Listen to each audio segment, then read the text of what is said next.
Gabriel Cabello ha colaborado muy generosamente conmigo, he de decirlo, en la organización de esta mesa crítica cultural, cultura crítica, el psicoanálisis y la teoría del arte y la literatura, cuyo objetivo fundamental es analizar la realidad sociocultural desde el pensamiento crítico y la reflexión teórica en el arte y en la literatura, al albur de una revisitación, que no solo es necesaria, sino urgente, del psicoanálisis y del marxismo en la actualidad.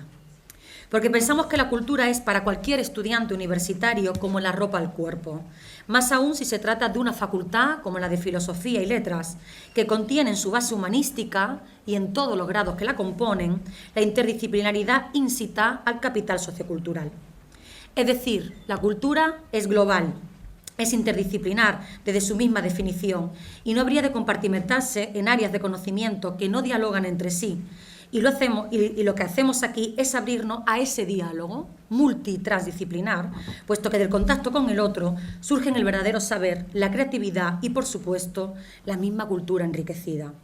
Con este horizonte se proyecta este ciclo teniendo presente dos cuestiones cardinales hoy día para el pensamiento teórico y crítico. Uno, que el mismo concepto de cultura se ha resemantizado en los últimos años y que los discursos que la legitiman, desde la literatura, el arte o la filosofía, por ejemplo, han sido desplazados por el complejo campo de fuerzas que articulan los medios audiovisuales, donde la función social de estos discursos se diluye. Segundo, que con cada edición de este ciclo pretendemos llevar a cabo una suerte de diagnóstico de la crítica de la cultura en la actualidad. Por desgracia, hay mucha crítica engrasada, es decir, que dice algo, pero ese algo es transferible a todos los objetos culturales, que ensaya respuestas, una crítica que no hace preguntas, sino que solo se mira a sí misma. Una crítica que interpreta, que hace legible y, por tanto, consumible e iguales, los neutraliza, ¿no?, todos los objetos culturales. Y yo creo que no todo es interpretable o legible o consumible, por suerte, y que hay discursos resistentes, discursos que incluso contraatacan, que se oponen a la máquina capitalista desde la ilegibilidad, ¿no? Pienso justamente en el marxismo y en el psicoanálisis. El problema es que la mayoría de esa crítica hoy no ensaya un vocabulario propio, un lugar de enunciación personal, armado de herramientas teóricas distintas, ¿no?, donde tanto el marxismo como el psicoanálisis pueden jugar papeles fundamentales, y mucho menos hace un ejercicio de autocrítica. Preguntarnos desde dónde enunciamos, ¿no?, que es un interrogante también político, ¿no?, y lamentablemente la crítica se ha despolitizado, y cómo lo hacemos, ¿no?, es fundamental, ¿no?, porque ninguna crítica o ninguna autoconstrucción, por supuesto, es ingenua. No sé qué pensáis vosotros, para mí, yo ahora hablo también como profesora de literatura, ¿no?, que es el campo que conozco, esa crítica de una forma u otra habría de revelar el estado del lenguaje a contraluz del texto, ¿no?, ya sea de una narrativa, poesía, teatro, para abrir ventanas a la reflexión social. Ese debería ser sin duda nuestro último objetivo y seguro que hoy lo conseguimos. Bueno, y sin más dilación, pues le cedo con mucho placer y mucho gusto, también cariño, la palabra a Gabriel Cabello. Bueno, y de entrada pues pido también un aplauso, muy merecido, para nuestros integrantes de la mesa y nuestros invitados.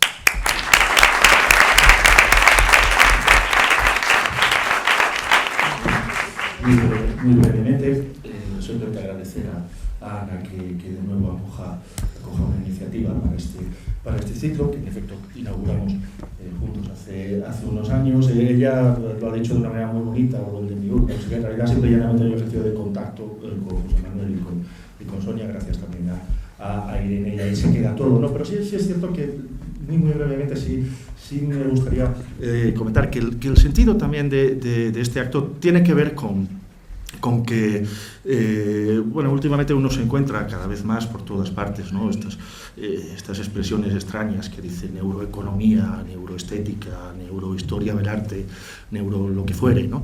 Y bueno, creo que es una ocasión en la que precisamente por esta especie de hipertrofia, este tipo de discurso, conviene detenerse y conviene volver a interrogar sobre el problema de las singularidades, ¿verdad?, y el problema del sujeto dividido, del sujet clivé, ¿no?, que es el centro del psicoanálisis, para ver efectivamente qué vigencia y qué utilidad posee o sigue poseyendo, ¿no?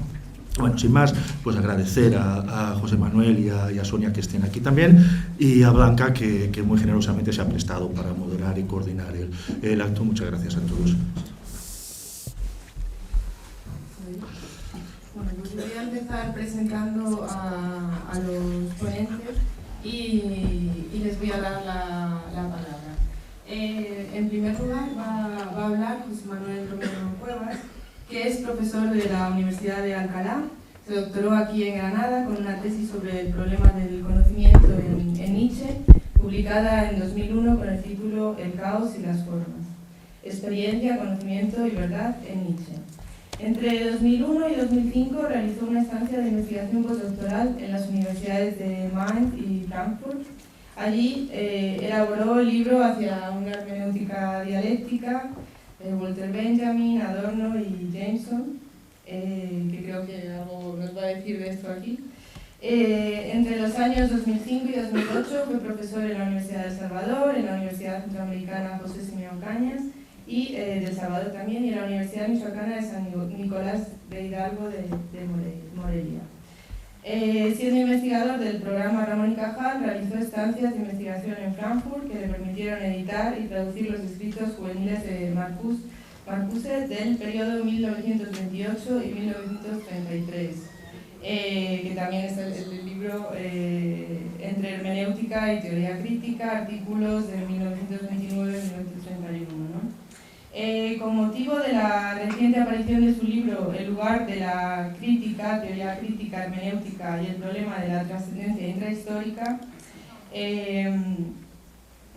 hemos considerado oportuno entrevistarlo un poco, invitarlo, ¿no? Con objeto de abordar conjuntamente el significado de las fuentes filosóficas de la noción de crítica inmanente. Además de la obra mencionada, ha publicado sobre el tema el libro Crítica e Historicidad y ha editado el volumen colectivo Inmanente Critic, Heute. Con textos, entre otros, de Titus Tal, Benno Herzog, Jordi Mason y José Antonio Zamora. Presento también a Sonia Rivas, que va a hablar en segundo lugar. Es profesora de Filosofía Política en el Departamento de Humanidades de la Universidad Pompeu Fabra de Barcelona. Se ha doctorado en Ciencias Políticas por la New School for Social Research de Nueva York y en Filosofía por la UNED. Ha trabajado durante 3 años en distintas universidades y centros de investigación internacionales, entre otros, por ejemplo, en el CSIC, y formó parte del equipo de investigador del Centre d'Estudis sobre Moviments Socials de Barcelona, donde coordinó el proyecto Vida Dañada y Marcos de lo Sensible. Ha publicado numerosos artículos centrados en la teoría social y política y la relación filosofía y literatura. Y entre sus últimos libros destacamos Hacer vivir, dejar morir, Egocracy, Mujer es querer, sobre la ética de las identidades de género, coordinado por José Miguel Marina Herreras y por Sonia Rivas. Y bueno, actualmente está preparando un prólogo para un libro sobre anarquismo y además dirige un grupo de investigación sobre Benjamin, género y literatura. Y bueno, sin más, cedo la palabra a José Manuel. De acuerdo. Esto va así, sin más, ¿no? Sí. Bueno, muchas gracias por la invitación, ¿no? A Ana y sobre todo a Gabriel Cabello, ¿no? Bueno, por la ocasión que me proporciona de volver a Granada, donde yo estudié, yo me formé, hice el doctorado con el profesor Juan Antonio Nicolás, que está aquí presente, y donde mantengo muy buenos amigos, así que encantado de venir. Bueno, y para hablar de un tema sobre el que trabajé de manera intensa durante un periodo, plasmado en ese libro que mentaba Blanca, ¿no? Hacia una hermenéutica dialéctica. El título de la ponencia o de la conferencia que quiero presentarles es Imágenes de deseo e ideología para una interpretación dialéctica de la cultura. Y lo que voy a tratar de articular es el modo en que la concepción freudiana del sueño ha sido relevante, sobre todo en la segunda mitad del siglo XX, para determinada manera de entender la crítica cultural. Bueno, la relación entre el psicoanálisis freudiano y la crítica cultural y social fue asunto de un continuado debate teórico y político a lo largo del siglo XX. Ahora que las aguas parecen haberse remansado y los debates han perdido su virulencia, sobre todo porque de ambos lados se ha difuminado quizá la pretensión de ortodoxia, resaltan con menos dificultad vínculos y vasos comunicantes entre ambos planteamientos y entre los modos de concebir la interpretación de la cultura que se derivan de ellos. Esta cuestión se puede afrontar de diversos modos, pues nos encontramos con un ámbito temático realmente amplio y rico en problemas. Aquí voy a tomar como hilo conductor, como decía, la concepción del sueño de Freud, porque creo que tal concepción ha actuado como prototipo o modelo para el procedimiento de interpretación crítica de la cultura de importantes representantes del pensamiento crítico, del pensamiento dialéctico del siglo XX. Recordemos que para Freud el sueño consiste, textualmente, en una satisfacción alucinatoria de un deseo reprimido, un deseo inconsciente. Deseos inconscientes que no pueden llegar a ser realizados en la vigilia logran abrirse paso cuando la vigilancia del yo cede durante el reposo nocturno y alcanzan realización en los sueños. Ahora bien, tal satisfacción es alucinatoria, dice Freud, no es real, no es una satisfacción plena, física del deseo. Se efectúa en esa especie de simulacro que es el sueño. Por decirlo de un modo figurado, en el sueño la libido se descarga en una imagen en la que se efectúa la satisfacción de un deseo inconsciente. Por otro lado, la satisfacción del deseo solo se lleva a cabo a través de todo un trabajo de elaboración de los materiales del sueño, lo que Freud denomina las ideas latentes del sueño y donde hay que incluir los restos diurnos, ¿no? Estos materiales del sueño son elaborados por parte de las censuras del yo, que aunque debilitadas no desaparecen mientras el sujeto duerme. Dice Freud, la deformación onírica es una consecuencia de la censura de las tendencias confesadas del yo, conscientes del yo, ejercida contra las tendencias y deseos indecorosos que surgen en nosotros durante el reposo nocturno. Final de la cita. Es esta elaboración de los materiales oníricos consistente en la condensación, lo que Freud denomina el desplazamiento y la transformación de las ideas en imágenes visuales, lo que da lugar al sueño tal como lo vivenciamos y recordamos, es decir, el sueño manifiesto. Ahora bien, para Freud es necesario no confundir el sueño manifiesto y el sueño latente. Y esto es lo que constituye efectivamente la base para la idea de una interpretación de los sueños. Los sueños son recordados y vividos, digámoslo así, lo que es recordado es el sueño en su carácter ya elaborado, ¿no?, por los procesos de censura del yo, ¿no?, el sueño manifiesto. La labor de la interpretación es efectivamente extraer, explicitar el sueño latente, el contenido latente del sueño. Porque, habría que decir, para Freud, en el contenido latente del sueño se encuentra el contenido de verdad del sueño, ¿no? Según Freud, cito, la elaboración del sueño no se limita a dar a las ideas latentes una forma de expresión arcaica o regresiva. Para Freud, en los sueños, los procesos de elaboración dan una forma a los materiales del sueño que tienen que ver con la infancia. En resumen, cabe sostener que en Freud la interpretación del contenido manifiesto del sueño trata de explicitar su contenido velado y latente, lo que podría denominarse su contenido de verdad. Bueno, Walter Benjamin, en el marco de su investigación durante los años 30 sobre los pasajes de París y sobre la cultura parisina de la segunda mitad del siglo XIX, tuvo que confrontarse con el modo en que el marxismo, dominante en su tiempo, y desde el punto de vista de Benjamin, el propio Marx, concibió el estatuto de la producción artística y cultural. El marxismo, piensa Benjamin, concibe la cultura como parte de la superestructura ideológica. Por ello, sostiene que la cultura constituye el efecto, o peor, un reflejo, de la infraestructura económica. Tal concepción de la relación entre economía y cultura, en términos causales, no deja, sin embargo, margen a la interpretación, sino que solo permite la explicación. Una explicación que reduce la cultura en términos de la economía. La respuesta de Benjamin a este modo de ver las cosas merece ser citada por entero. Es una larga nota del libro de los pasajes. Dice Benjamin: la superestructura es la expresión de la infraestructura.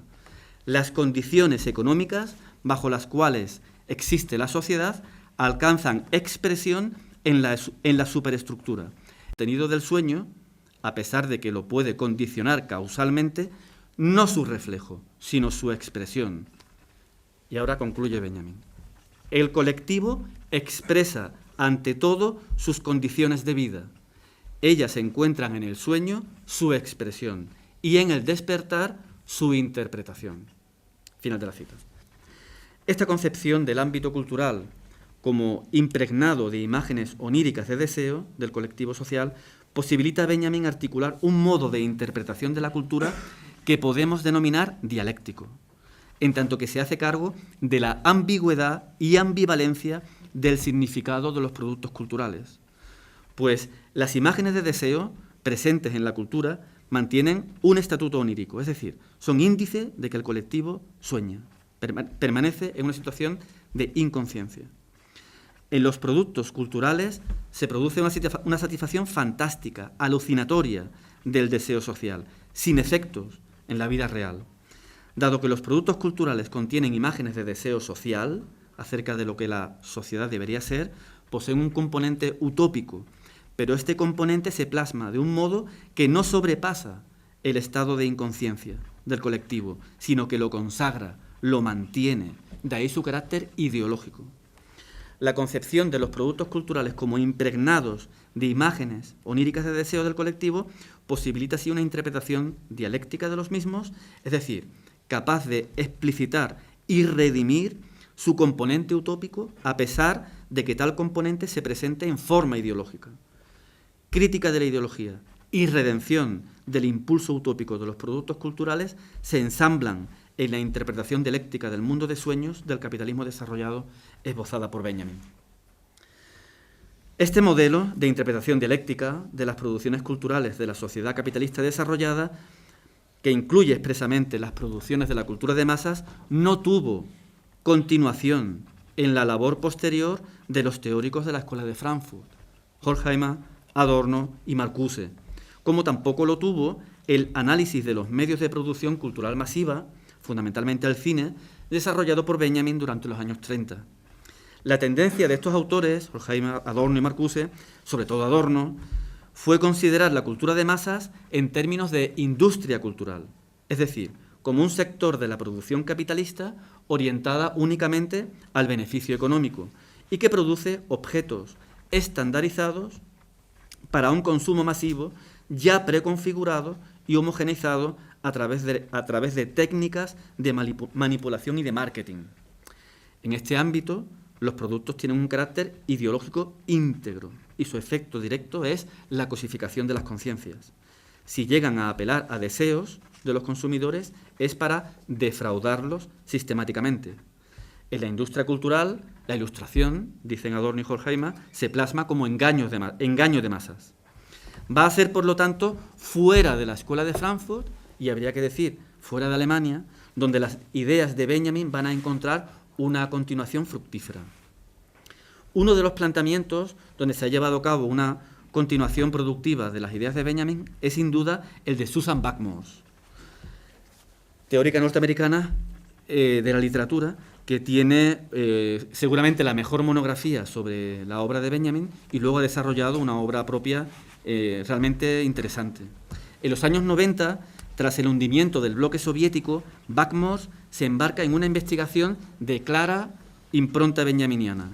Su tesis es que en el momento del colapso del régimen soviético nos resulta por fin posible alumbrar el significado y la especificidad de la cultura de masas de la sociedad soviética.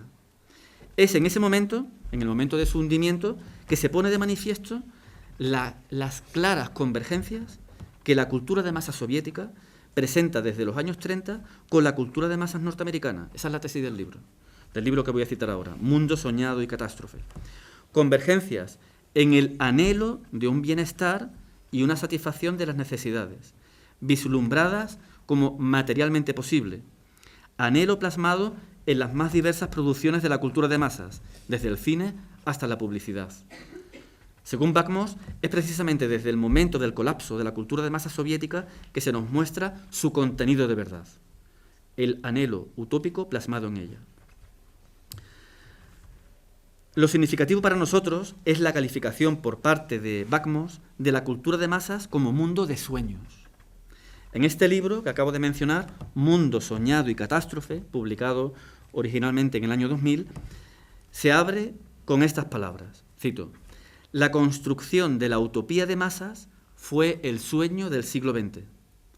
Fue la fuerza ideológica impulsora de la modernización industrial, tanto en la forma capitalista como en la socialista.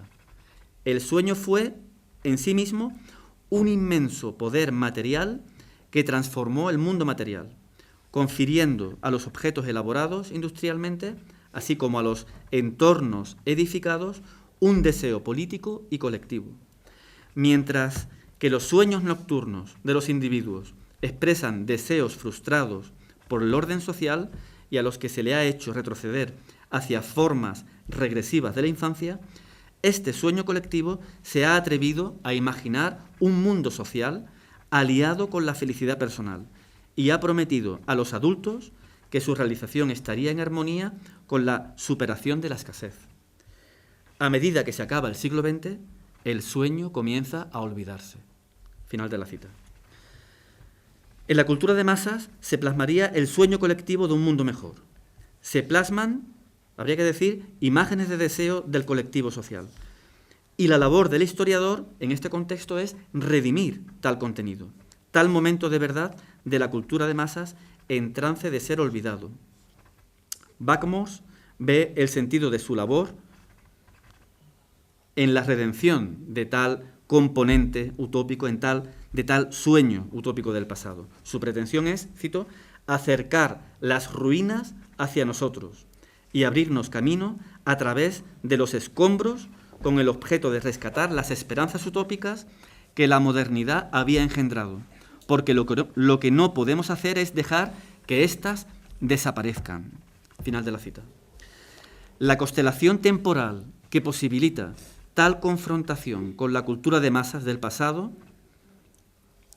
capaz de redimir las esperanzas utópicas plasmadas en ella, está marcada por la discontinuidad entre ese pasado y nuestro presente. Esto es benjaminiano, 100%.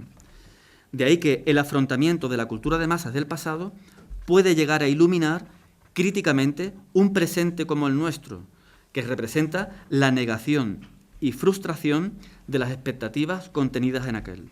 Para Backmos, cito, la utopía de masas es ahora una idea que ha quedado en el olvido.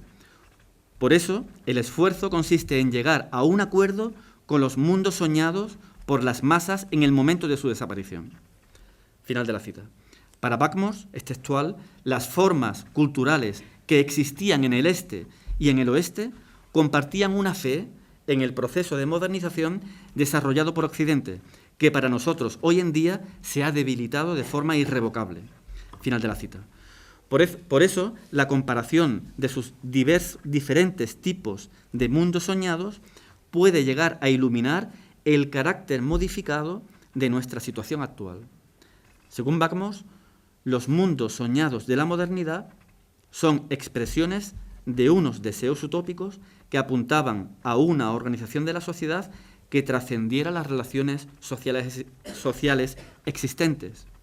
En virtud de ello, si el potencial soñado para la transformación social sigue sin hacerse realidad, entonces éste puede enseñarle a las generaciones futuras que la historia les ha traicionado. Esto era textual. O sea, la cuestión es que la confrontación con las imágenes del pasado, como imágenes de un sueño pasado, ilumine críticamente un presente que ha dejado de creer en ese sueño, ¿no? Las imágenes del pasado son, dice Backmos, cito, complejas redes de memoria y de deseo, en las que se rescata y quizás se redime la experiencia pasada. La yuxtaposición de estos fragmentos pasados con nuestras preocupaciones presentes podría tener el poder de cuestionar la autocomplacencia de nuestro tiempo. Final de la cita. En el contexto definido por el final del proyecto socialista soviético, dice Backmos, un despertar político exige el rescate de los deseos colectivos a los que el sueño socialista dio expresión antes de que se hundan en el inconsciente como algo olvidado. Este rescate es la tarea de la interpretación del sueño. La interpretación del mundo de sueños del pasado tiene así una clara intencionalidad política. Pretende conmover la autosatisfacción y la apariencia de evidencia de nuestro presente, a partir de una confrontación con el deseo social del pasado, de un mundo mejor. Deseo que parece haberse desvanecido en una cultura como la presente, dominada por el cinismo y la desmoralización. En este sentido, los impulsos utópicos del pasado nos transmiten una verdad que parece que hemos olvidado. ¿Cuál verdad? Que la realidad no se reduce a lo que meramente es. Cito, los mundos soñados no son meramente ilusiones. Insistir en que lo que es no es todo lo que hay es una afirmación del espíritu humano y es de inestimable valor político. Los mundos soñados realizan la trascendental afirmación de que el mundo que conocemos desde nuestra infancia no es el único imaginable. Final de la cita. Bueno, paso ahora al tercer y último autor que voy a traer a colación en esta discusión con la concepción del sueño de Freud. Este tercer autor es Fredric Jameson, un teórico de la literatura que desarrolló en las décadas de los años 80, en la década de los 80 y 90, seguramente la teoría más ambiciosa y original sobre la posmodernidad. Jameson aspiró desde los años 70 a superar la tentación permanente del marxismo, a saber, una concepción funcionalista de la cultura y de la superestructura en general. O sea, se enfrentó a una problemática muy parecida a la de Benjamin. Esta perspectiva funcionalista del marxismo habría promovido un modelo de análisis ideológico consistente en la desmistificación de la superestructura en los términos de su base o relaciones de producción.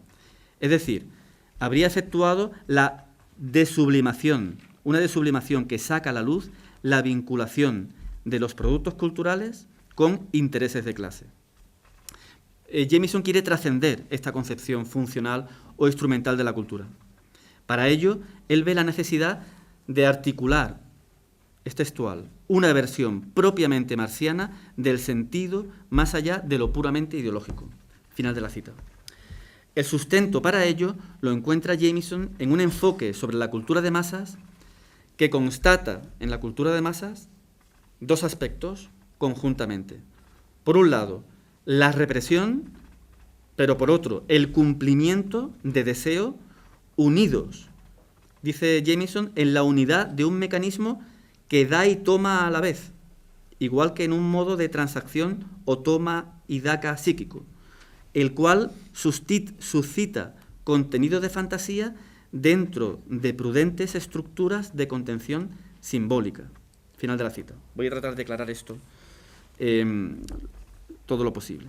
El enfoque de Jameson, que afronta la cultura de masas no como distracción vacía o mera falsa conciencia, pretende poner de manifiesto en la cultura de masas un trabajo de transformación de las ansiedades y fantasías sociales y políticas, las cuales deben tener, por tanto, alguna presencia efectiva en los textos de la cultura de masas, en orden a ser posteriormente manipulados o reprimidos.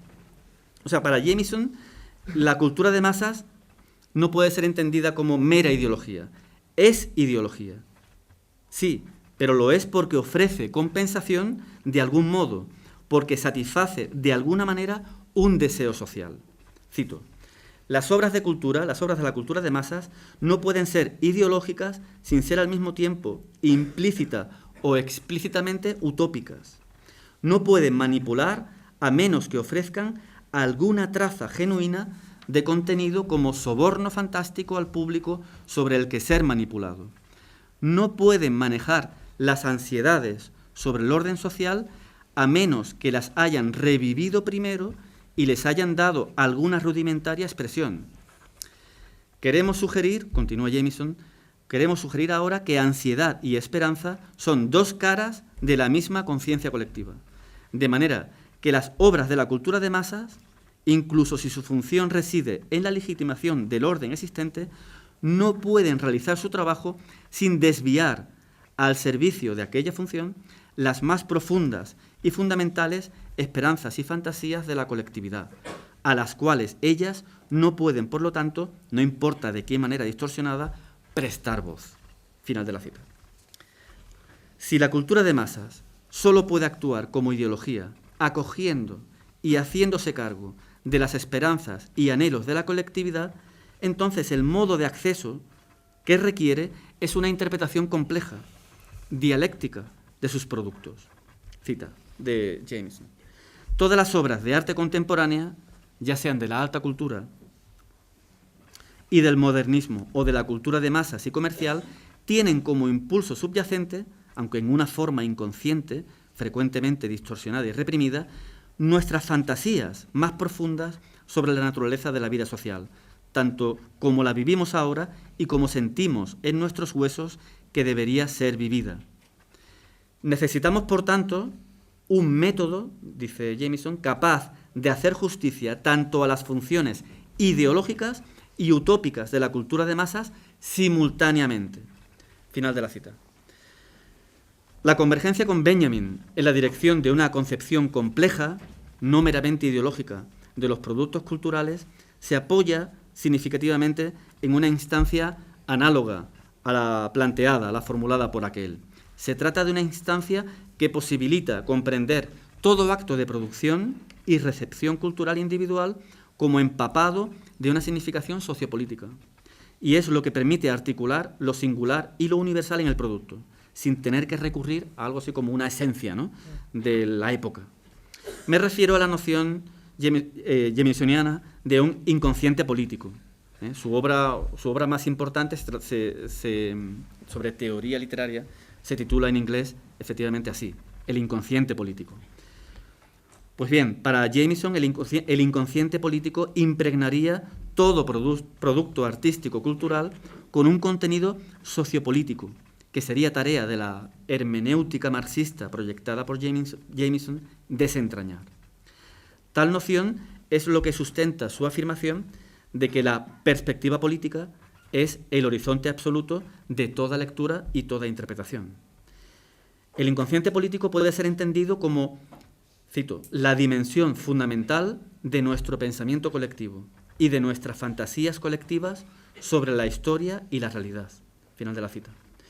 Constituye, cita de nuevo, un reino de deseo social, en el que el anhelo de unas relaciones colectivas transfiguradas es tan poderoso y omnipotente como el deseo que impregna la libido individual.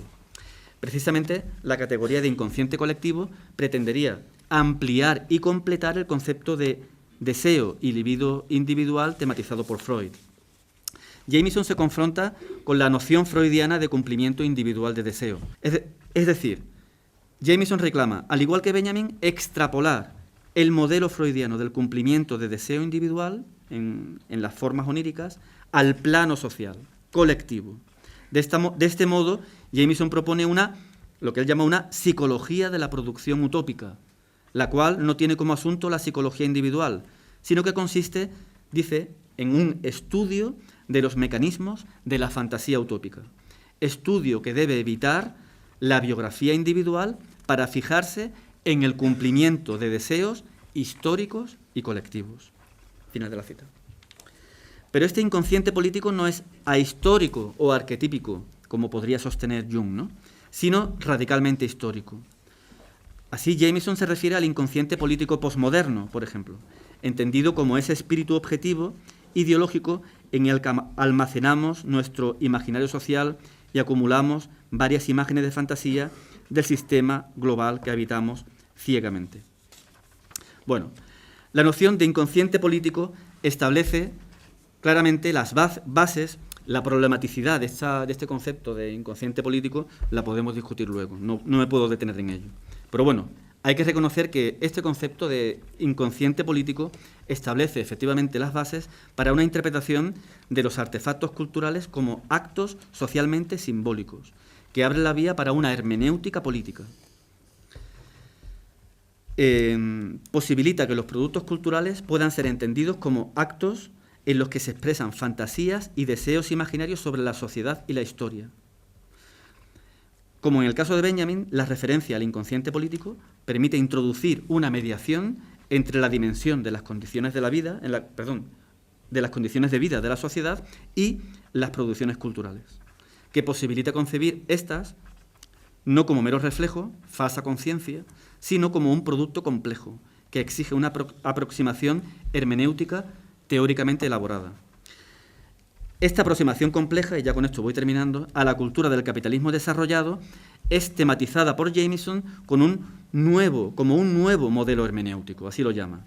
Tal nueva hermenéutica incluye para Jameson lo que él llama una forma de hermenéutica negativa, atenta al carácter y funcionalidad de clase de las ideologías, y una hermenéutica positiva capaz de descifrar en los productos culturales su componente utópico.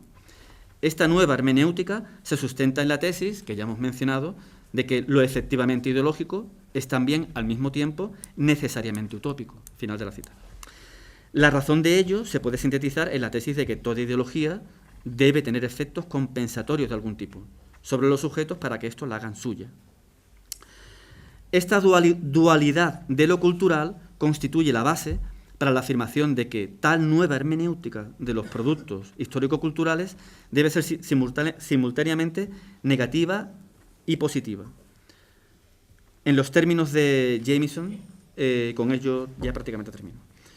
Él plantea que una hermenéutica negativa marxista, una práctica marxista del análisis ideológico propiamente dicho, debe ejercerse en el trabajo práctico de leer e interpretar simultáneamente con una hermenéutica positiva marxista o un desciframiento de los impulsos utópicos de esos mismos textos culturales todavía ideológicos. Final de la cita. Como conclusión, ¿qué podemos decir? Que tanto Benjamin, Buckmos y Jameson, que son tres autores que podemos ubicar claramente en lo que se ha denominado marxismo occidental, se inspiran en la concepción freudiana del sueño y su interpretación para articular una interpretación que cabría denominar dialéctica del ámbito cultural. ¿Por qué dialéctica? Porque los productos culturales son considerados como realidades, como producciones ambiguas, internamente antagónicas, contradictorias.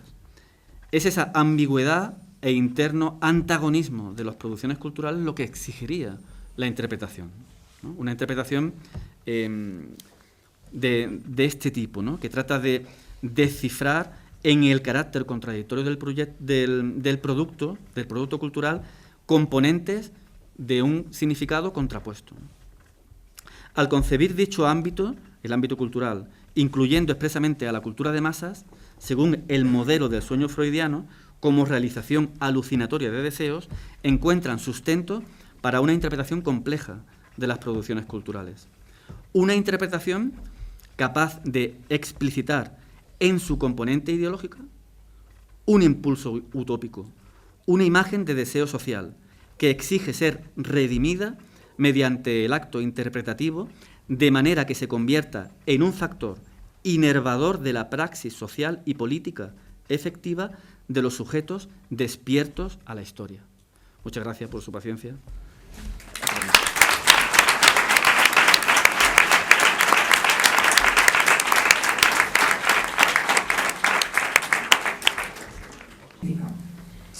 Bien, asumo los presupuestos que nos ha presentado José Manuel Romero sobre Freud y quisiera apuntar a ese más allá que es en Lacan, el más allá de la interpretación. Es verdad que cuando pensamos en llevar Freud al mundo de la cultura, al mundo de la teoría del arte, de la literatura, pensamos principalmente en la interpretación de los sueños de Freud. caso de la clínica sería prestar atención a los lapsus, a los posibles síntomas, lo que estos quieren decir, descifrar sentidos contradictorios, ambivalentes, interpretar el sentido de la obra. Bien, pues el mismo Freud se vio dando cuenta de los límites de esta interpretación, especialmente a partir de los años 20, y en Lacan se asume y se radicaliza estas limitaciones de la interpretación. No es que no haya interpretación en el psicoanálisis, la hay, pero se va apuntando a otra cosa y esto es lo que yo quisiera ahora presentar, ¿no? La tarea del psicoanálisis en Lacan es cada vez más ir apuntando a cortes, a puntuaciones que se hacen, esto se ve claramente en la clínica, introducir, como se dice la palabra escansiones en el discurso del analizante, pararse por un momento a ver lo que se ha dicho, que se quede ahí, fijarse en eso, y por supuesto que el analizante trabaje mucho, porque es el que trabaja realmente, no tanto el analista, ¿no? Entonces esto llevado a la obra de arte, que es un campo diferente, no se trata tanto de interpretar, sino de introducir cortes a partir del material mismo, ver cómo el material está organizado, por supuesto inmanentemente, ahí sí que sería una palabra que compartiría con la teoría crítica, inmanentemente a la obra de arte, nunca desde fuera, pararse en los detalles de lo dicho. A partir de lo escrito, de lo dicho en la obra de arte nada más. El trabajo, por lo tanto, también lo hace la obra de arte, cuando es una buena obra de arte, claro. Entonces aquí me voy a centrar en una pequeña escena que parece muy pequeña, pero ya veremos que no lo es tanto, de Hamlet, y hablaré de todos estos detalles, estos cortes que se pueden introducir en esta escena, la escena dentro de la escena de Hamlet. Pero para empezar quisiera citar a Lacan en 1965 porque nos da unas pistas de lo que se podría hacer desde el psicoanálisis cuando uno se aproxima a una obra de arte, a un artista.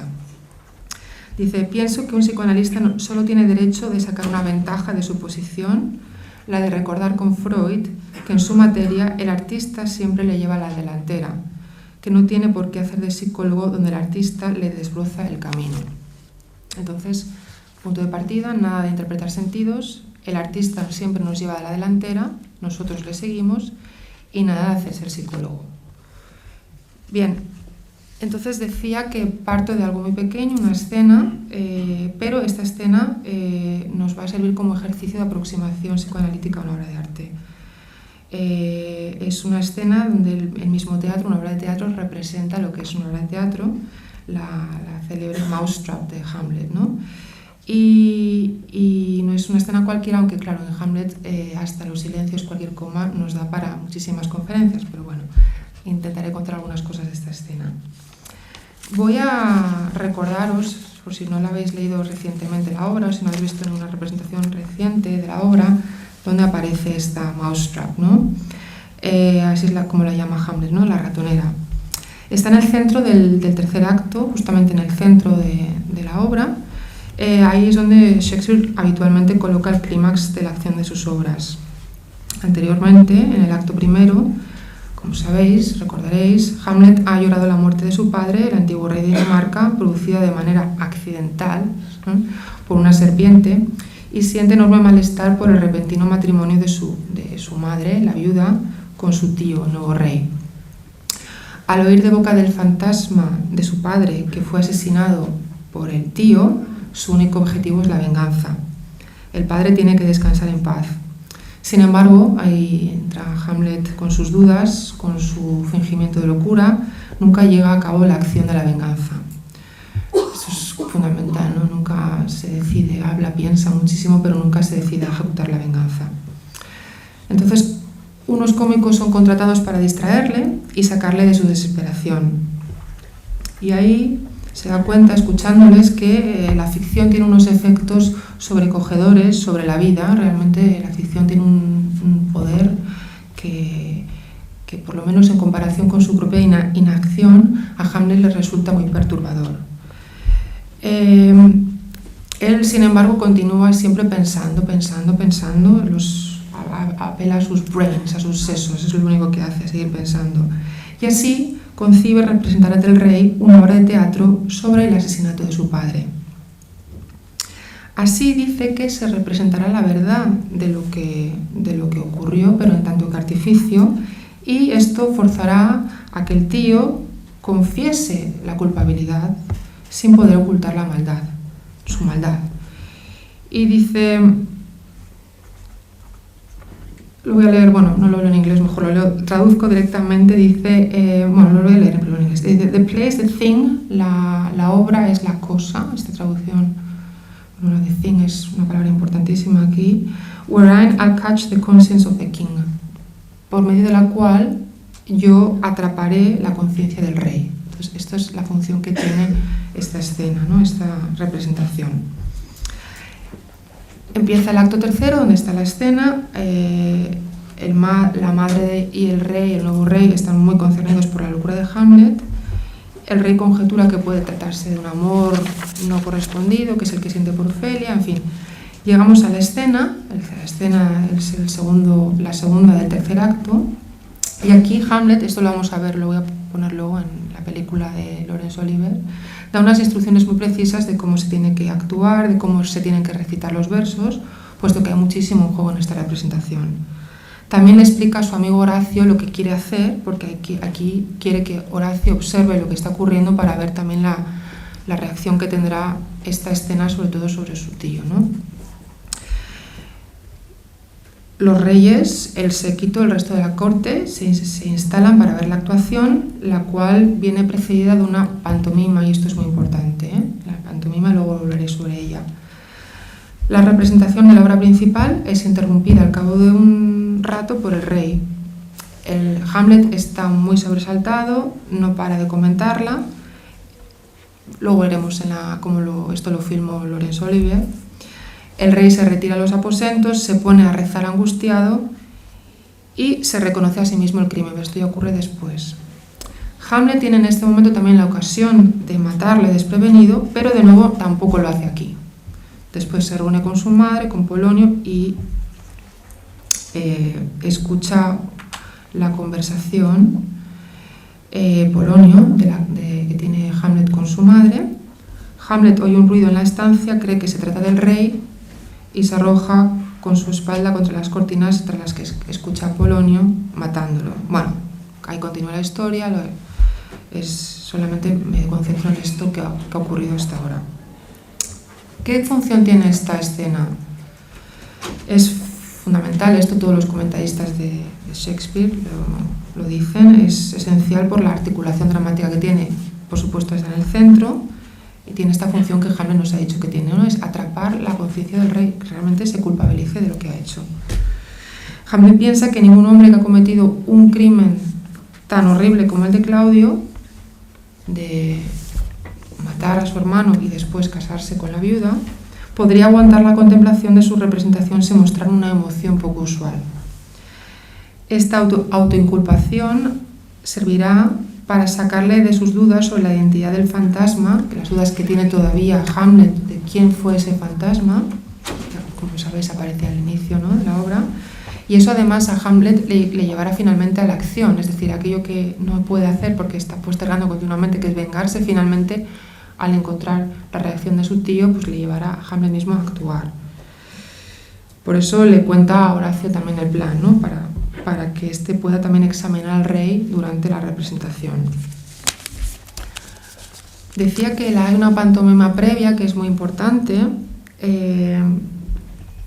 aunque en este caso Hamlet mismo no nos explica por qué.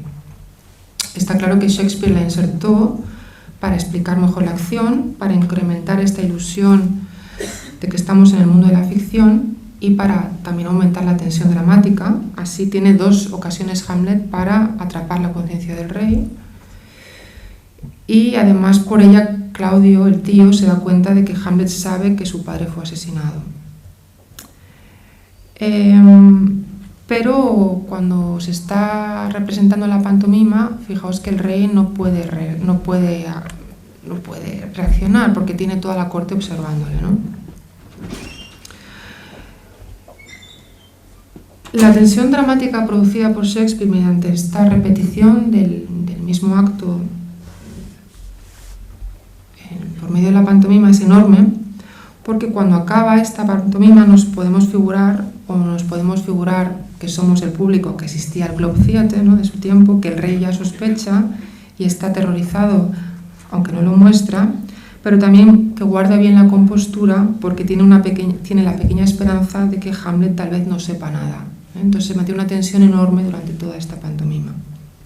En la película de Laurence Olivier esto se cambia un poco, pero realmente, tal y como está escrito, realmente el rey no reacciona durante toda la pantomima. Fijaos que si él reaccionase viendo que hay un asesinato ahí, eso le estaría autoinculpando claramente en frente de toda la corte que tiene ahí delante. Entonces, lo prudente es esperar y aguardar acontecimientos. Bueno, esto respecto al rey. La segunda función también, claramente, aunque esto no lo dice, esto lo dice Hamlet también abiertamente, es que la madre también reaccione de alguna forma. La madre que se ha casado después de todo con el hermano, aunque sabemos que la madre no sabe nada del asesinato, simplemente se ha casado, pero esto ya a Hamlet le revoluciona, ¿no? Lo suficiente. Entonces está buscando también una reacción por parte de su madre. Y finalmente, la tercera función, y quizá la más importante para una aproximación psicoanalítica, aunque no son todas, pero Hamlet desde luego como figura central es interesante mencionarlo porque es la tercera función que realmente es la que se le escapa al propio Hamlet. Es aquella en la que tenemos que pensar en el efecto que la propia visualización de esta escena tiene sobre Hamlet mismo. Él planifica esta escena pensando en su tío, pensando en su madre, pero el que más se agita, el que más hace aspavientos, tal y como aparece en el texto de Shakespeare, es él mismo, de tal forma que casi arruina el primer objetivo, que es que su tío se culpabilice a sí mismo ante la corte mediante algún signo que le culpabilice. El tío manda interrumpir la función, se va a rezar, pero esto casi el mismo Hamlet con sus intervenciones durante todo este tiempo casi se impide que esto se dé, ¿no? Entonces, ¿qué es lo que ocurre exactamente durante la representación de la pantomima y de la obra hablada? ¿Y por qué la manda el monarca interrumpir? Bueno, antes de pasar a comentar lo que dice Lacan sobre esto, quisiera mostraros la escena, son 10 minutos, en la película de Laurence Olivier.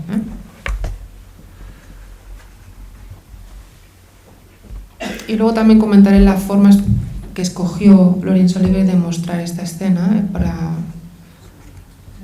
diferenciarla de lo que aparece en el texto de... ¿Sí? ¿Se puede ver? Está. Sí, a ver, dale, porque es que se ha apagado... ¿A dónde le tengo que dar? Sí, a ver, vale, no sé.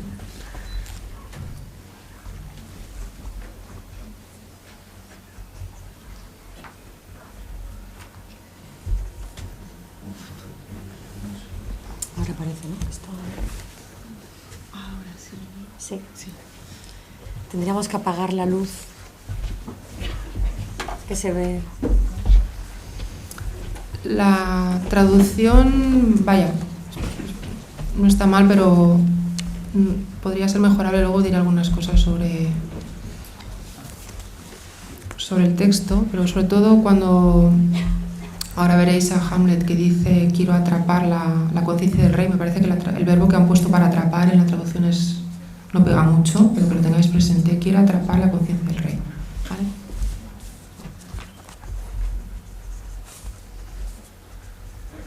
A ver.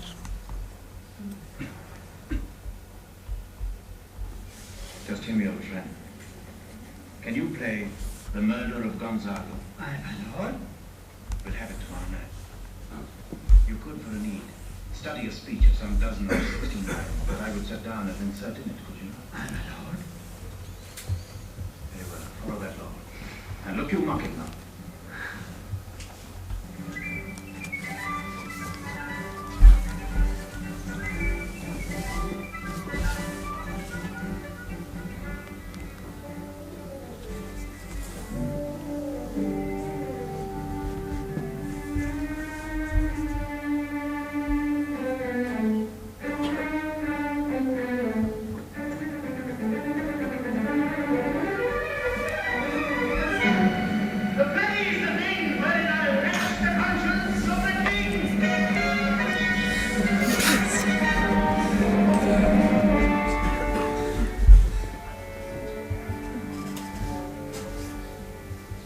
Speak the speech, I pray you, as I pronounced it to you, trippingly on the tongue.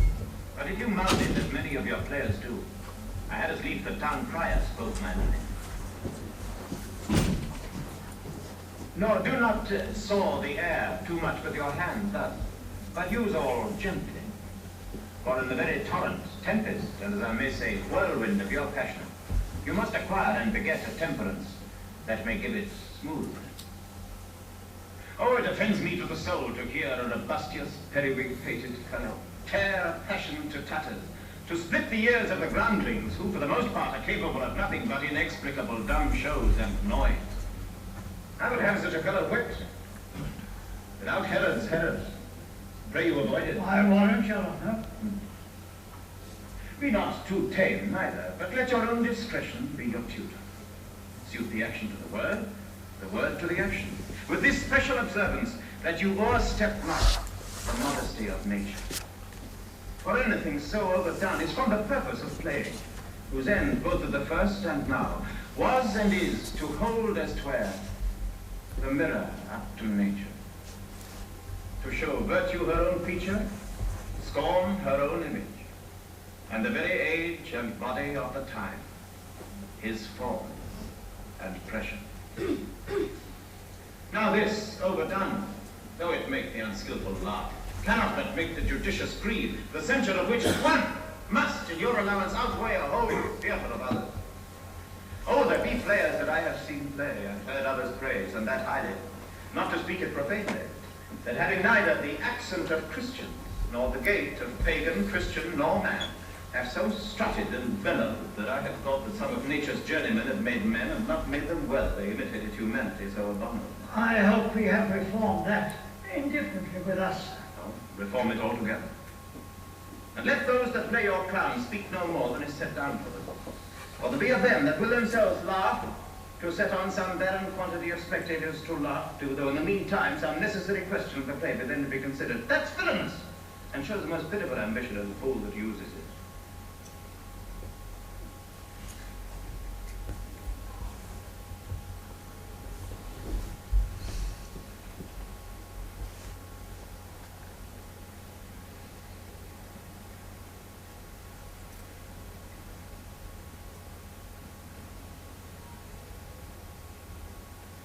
Go, make it ready.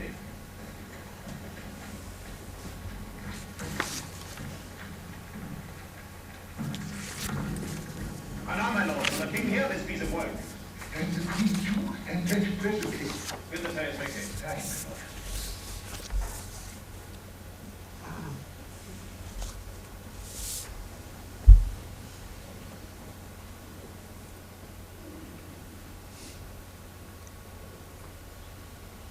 Horatio, here speak all at your service. Observe mine uncle, give him heedful note.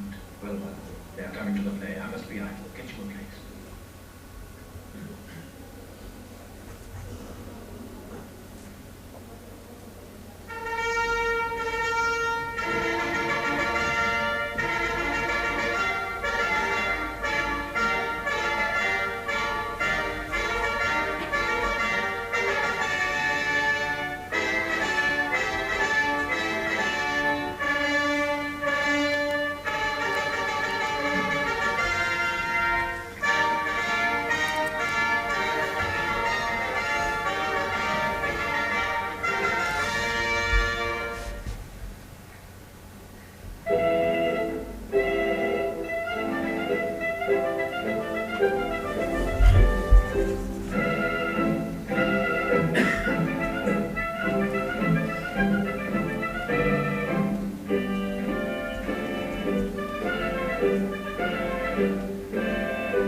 I have nothing but this answer, Hamlet. These words are not mine. No, nor mine now.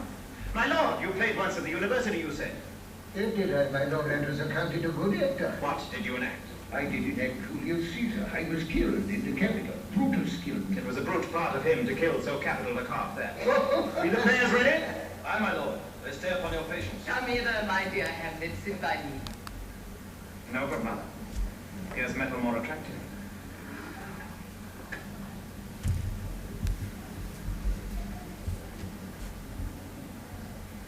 Oh, did you mount that? Lady, shall I lie in your lap? No, my lord. I mean my head upon your lap. I like Do you think I meant country matters? I think nothing, my lord. That's a fair thought to lie between maids' legs. What is, my lord? Nothing. You are married, my lord. Who, I? I, my lord. Oh, God, you're only jig maker. Why, what should a man do but be married? Oh, look you, I'm married and my mother looks and my father died within 2 hours. Nay, 'tis twice 2 months, my lord. So long. Nay, then, let the devil wear black, for I'll have a suit of sables. Oh, yes. Died 2 months ago, and not forgotten yet. Why, then the silver great man's memory may outlive his life half a year.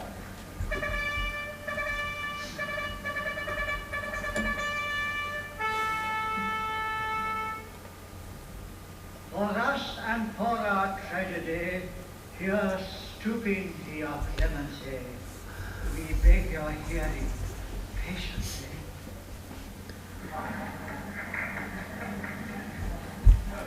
Is this a prologue for the posing of a ring?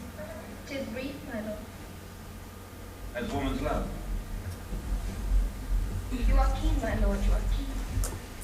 It will cost you a groaning to take off my name.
¿Se ha bloqueado esto? Páramelo, no.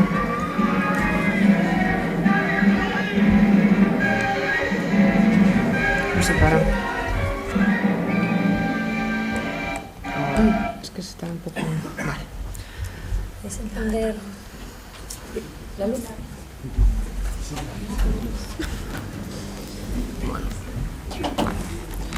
Bueno,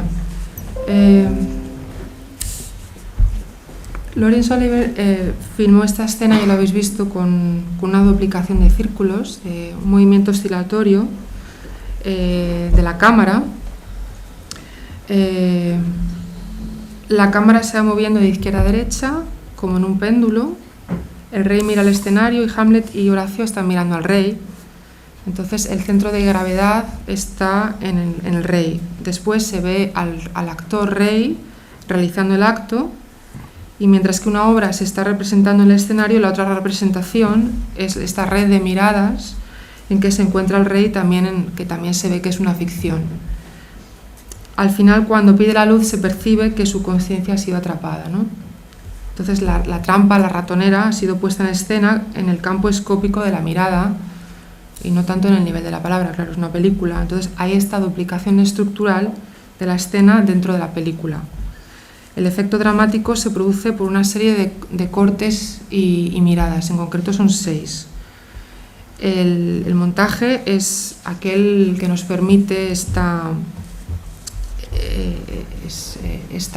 sucesión, ¿no?, de cortes, pero nos permite también no ser conscientes de lo que está ocurriendo, de la presencia de la cámara. También hay oscilaciones de la cámara detrás de las espaldas de los protagonistas. Entonces siempre es un péndulo que se va moviendo, hasta que se va, digamos, quedando en la figura central, que es la figura del rey. Cuando finalmente nos damos cuenta de la presencia de la cámara, es la cámara como mediador de nuestra mirada, también se produce un efecto fundamental, puesto que lo que hace la cámara es entrar en el propio campo de visión de sí misma, y esto es comparable, por ejemplo, a lo que hace Hitchcock cuando eleva la cámara como un pájaro y después se vuelve, ¿no? Nos hace presente la cámara misma. Esto en Laurence Olivier se consigue mediante el efecto de la escena dentro de la escena. El momento final es aquel en el que es echada hacia atrás la cámara, detrás de las espaldas de los espectadores, y tratando de mostrar todo aquello de lo que antes habíamos sido testigos, y diciendo al mismo tiempo: eso que te enseñé antes podía no habértelo enseñado, ¿no? La filosofía ha escrito mucho sobre esta escena, pero quien mejor ha escrito es un filósofo de la ironía romántica, Schlegel, y se lo menciono es para ir viendo distintas formas de acercarse a esta escena poco a poco, para llegar poco a poco también a una lectura psicoanalítica lacaniana. Schlegel se interesó por esta escena porque le lleva directamente a lo que él llamaba la ironía, es decir, esa raíz que tienen en común la filosofía y la literatura. Es una forma de distanciamiento que permite a los personajes reflexionar sobre el poder de la reflexión, sobre ellos mismos, en el sentido de verse como en un espejo, la representación misma. La ironía es ese mecanismo mimético por el cual Hamlet, el personaje, hace explícita la representación. Así, Schlegel dice de Shakespeare que es uno de los artistas con más intención, un artista que no solo puede representar una cantidad inmensa de sentimientos, sino que además es capaz de ofrecer una reflexión sobre la representación misma.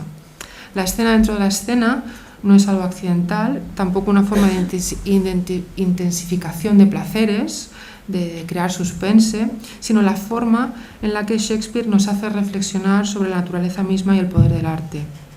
Además, por supuesto, de reflexionar sobre la venganza, sobre el sufrimiento, sobre la lealtad, etc. La ironía supone que el autor sabe cómo moverse desde una representación del objeto a una reflexión sobre la representación de ese objeto, creando una especie de marco en la que el objeto está siendo visto desde otro nivel. Esto hace que el tema, que el objeto, se mueva como en 2 niveles de sentido o más. En Schlegel habría niveles infinitos, hasta el caos. La ironía es como una herramienta en Schlegel de llevarnos hacia lo absoluto, ayudándonos a aproximarnos así como un misnabim hasta el absoluto. También es una forma de hacer crítica desde la filosofía con este mismo mecanismo. Entonces, por eso en Schlegel el irónico por antonomasia es Shakespeare en Hamlet, aunque también se remite a Sócrates, ¿no? Sócrates cuando juega con las palabras, cuando muestra que las palabras engañan, cuando muestra que la filosofía es una tarea infinita en la que siempre está este juego continuo, ¿no? Esta autorrevelación continua. Alguien desde nuestro tiempo que también ha escrito sobre esta escena es Arthur Danto, y se concentra en esta idea de querer atrapar la conciencia del rey. Danto señala que el rey asesinado es representado 2 veces, al principio cuando aparece como fantasma y otra por este actor que hace de rey. Se trata de una doble reflexión que hace que el tema de la obra en sí mismo sea la representación misma. Hamlet usa la escena dentro de la escena para mostrar al nuevo rey que sabe la verdad sobre las circunstancias de la muerte del padre. Se trata de una obra dentro de una obra grande que Hamlet usa como si fuera un espejo para atrapar la conciencia del rey, para poder ver la culpa en la cara del nuevo rey, su tío. Puesto que antes de que acabe esta representación, Claudio se levanta y se marcha, no aguanta ver la verdad, se puede decir que Hamlet tiene éxito. Esto es lo que dice Dante, ¿eh? Es una maniobra que da cuenta del carácter mimético del arte, es decir, que da muestra del gran poder del arte y de la literatura. Da cuenta de esta metaperspectiva, siempre lanzada al infinito, de la que habla Schlegel. Shakespeare nos hace reflexionar sobre el arte, también nos fuerza a considerar racionalmente sobre las emociones y sobre los rasgos de carácter. Al leer a Shakespeare, uno puede ofrecer un razonamiento sobre la atracción, la traición, por ejemplo, sin tener por ello que sentirse traicionado. El arte representa la realidad, es como un nivel superior o segundo nivel para dar cuenta de la realidad. Bueno, esto es lo que dicen los filósofos, 2 filósofos importantes. Quisiera aproximarme yo a esta escena desde un punto de vista próximo o amigo del psicoanálisis, tomando en consideración algunos de estos puntos que ya he mencionado de los filósofos. Se trata, en efecto, de una escena que representa ella misma la puesta en escena de algo. Por supuesto, también es esta idea de que el teatro habla sobre el teatro, al igual que el cine también habla sobre el cine, o la novela sobre la novela. Esto da muchísimo juego, por supuesto, al arte. Y también es interesante ver cómo el psicoanálisis puede, en este caso, dejarse llevar por la delantera por el arte. También esta escena es muy interesante porque, aparte de que el arte investigue sobre lo que es el arte mismo, sobre su propia función, también hace como una especie de crítica de arte desde sí mismo. Esto es lo que los filósofos llaman el meta, ¿no? Metateatro, metaficción. En psicoanálisis, sin embargo, y esto es muy importante y aquí lo menciono, sin embargo, tenemos que partir de este aforismo de Lacan en el seminario 20, donde dice que realmente no hay un metalenguaje. Entonces, ¿qué quiere decir esto en el psicoanálisis? Que no hay un nivel por encima de otro que certifique la verdad de lo verdadero, ¿no? No hay un otro del otro, serían en psicoanálisis. Entonces, la aproximación de Lacan a esta escena va a ser distinta de la filosofía. Consiste, como punto de partida, de tomar nota de que no hay este metalenguaje, que la escena en sí misma es el lenguaje, es lo que hay en términos lingüísticos. También esta escena es interesante porque nos hace reflexionar sobre lo que sería la forma, la composición, la presentación de la obra como algo esencial al texto mismo, ¿no? Esto desde luego casa muy bien con las reflexiones desde la teoría crítica, con Adorno y con Benjamin, ¿no? Y esto en psicoanálisis hace referencia a lo que llama Lacan el deseo de Hamlet, que vamos a ver luego qué es, ¿no? Forma y deseo de Hamlet. Y nos sirve también para explorar 2 nociones o 2 ideas cruciales dentro del psicoanálisis en Lacan. La noción de que la verdad tiene estructura de ficción, que creo que se ve muy bien aquí en esta escena, y la idea también de que hay una especie de real que sin embargo está ahí, no está representado, pero que está apuntado y que aparece por todos estos ángulos, estos planos superimpuestos de la escena. Como decía antes, esto es importantísimo, leer a Hamlet a Lacan le sirve para desarrollar el concepto de deseo. Y esto creo que es crucial para entender la aproximación lacaniana a la obra de arte. El concepto de deseo no le viene solo ni principalmente de la clínica, ni tampoco de la filosofía, aunque es verdad que también ha estado leyendo a Hegel, como sabemos, ¿no? No debemos aproximarnos a Hamlet como un caso clínico, dice Lacan, sino que la clínica, la teoría psicoanalítica, aprende de la obra de arte, como decía antes en referencia a esta cita que mencioné anteriormente, ¿no? Del mismo modo, Lacan elaborará la noción de pulsión en relación, por ejemplo, a la lectura que hace de Antígona, o también articulará los conceptos de mirada en relación con el falo cuando trabaja una obra de arte, Los embajadores de Holbein, también cuando trata a Velázquez. Y al mismo tiempo sacará la noción de symptôme principalmente de leer a Joyce. De hecho, el mismo término de symptôme lo saca de Rabelais. Es decir, que en ningún caso se trata de interpretar estas obras de arte, sino de sacar teorías, sacar nociones útiles para el psicoanálisis a partir de ellas. También creo que es interesante esta escena porque dentro del mundo psicoanalítico ha habido alguien muy importante que fue Otto Rank, que sí que realizó una interpretación en un sentido freudiano, en un sentido edípico. Entonces lo trataré. Lacan lo menciona, pero dice que hay que ir un poco más allá de esta lectura de Otto Rank. Y algo muy interesante que a mí, es lo que me ha dado a trabajar para hacer esta presentación. Realmente Lacan no escribe mucho sobre esta escena. No es que aquí hablo yo una hora, lo que sea, y parece como que Lacan ha escrito sobre esta escena en muchas partes de su obra. Realmente se podrían cortar y pegar, ¿no?, todas las partes y no llegaría ni a un párrafo casi. Eso sí, hace muchísimas alusiones a esta escena cuando está confrontando la lectura de Hamlet. Y esto a mí me resulta útil porque realmente hace alusiones a ella sin interpretarla.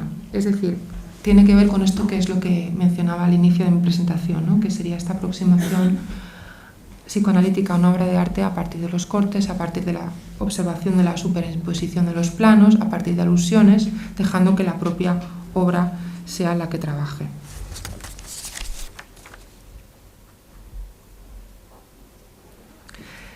Entonces quisiera volver un momentito a esto que hemos visto en la película de Laurence Olivier, que aparece cuando se está viendo la cámara, que oscilando, ¿verdad?, de un lado a otro, del plano de observar a Hamlet, observar a Horacio, moverse la cámara, ver la reacción de los cortesanos y volver también al texto de Hamlet sobre este momento.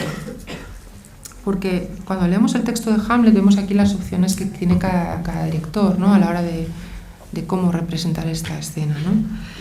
Y en el texto se ve que el rey se mantiene durante todo el tiempo sereno durante la pantomima. De hecho, cuando leemos el texto vemos que realmente no hay nada escrito por Shakespeare que nos dé indicaciones de que hay algún gesto raro en el rey, algún signo de afectación. La sospecha de que realmente la sospecha de Hamlet está bien fundada, ¿no? Eso sí, lo que tenemos que sobreentender es que se ha puesto en guardia y que incluso piensa que Hamlet ya sabe lo que ocurrió, ¿no? La obra hablada sí que mostraría el asesinato del rey, cuya mujer es aparentemente devota de él, ¿no?, puesto que el crimen tiene lugar mientras el monarca duerme en el jardín.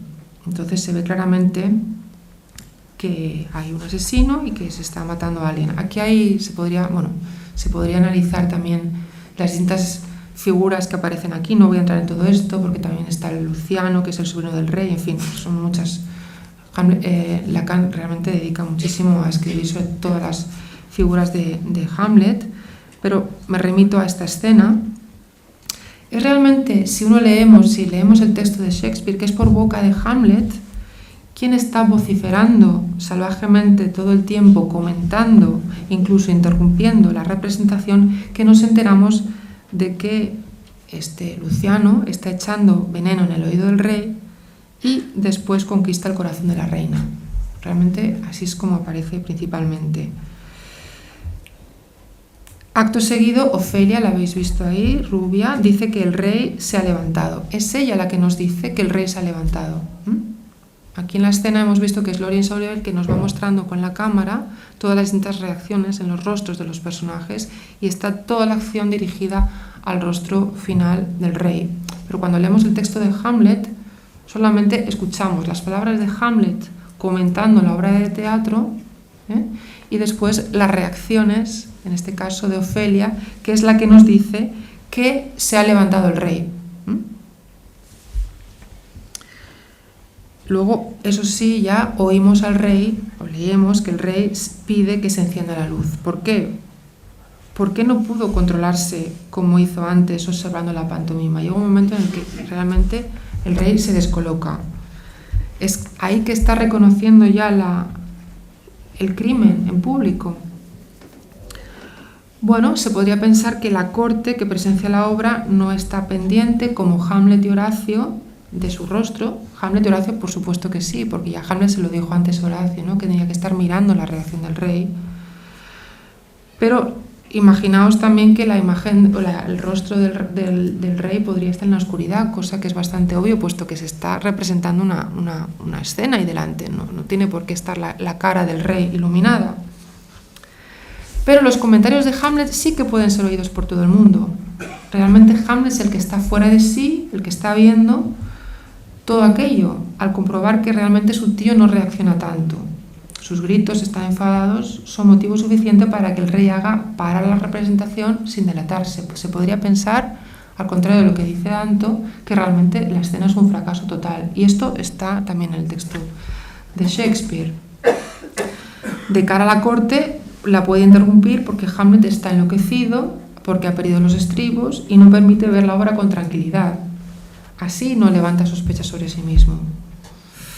Su reacción viene, como el mismo Hamlet sugiere a Horacio, después de que la representación se ha parado, porque Hamlet ha gritado "I person him it, gotten for his state. His name's Consago". Bueno, está refiriéndose a la representación que él se inventó ahí.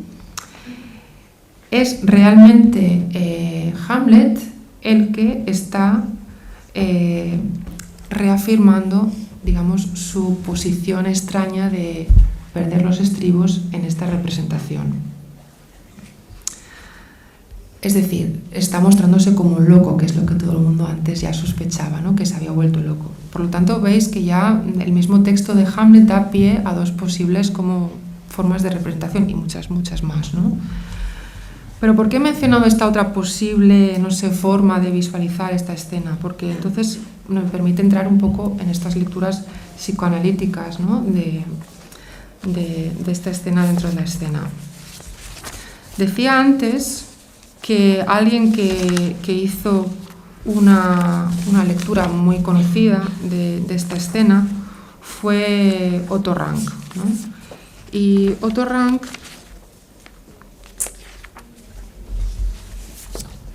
hizo, como decía también antes, una lectura en clave edípica.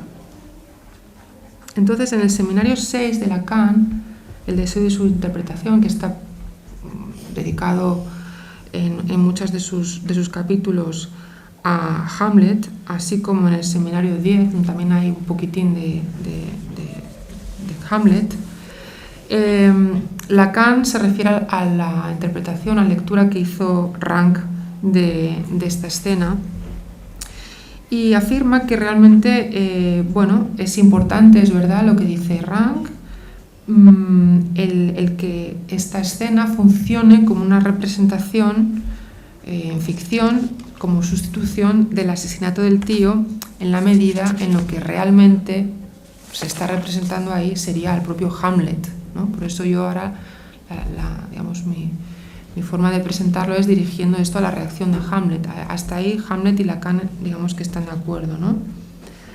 A lo largo del transcurso de la obra, Hamlet es alguien que nunca llega a ejecutar la venganza, o más bien es alguien a quien la venganza se le presenta siempre de manera accidental, incluso al final. Recordáis en Hamlet que realmente la venganza la consigue realizar, pero es un accidente, cuando él mismo está a punto de morir, porque está lleno de inhibiciones.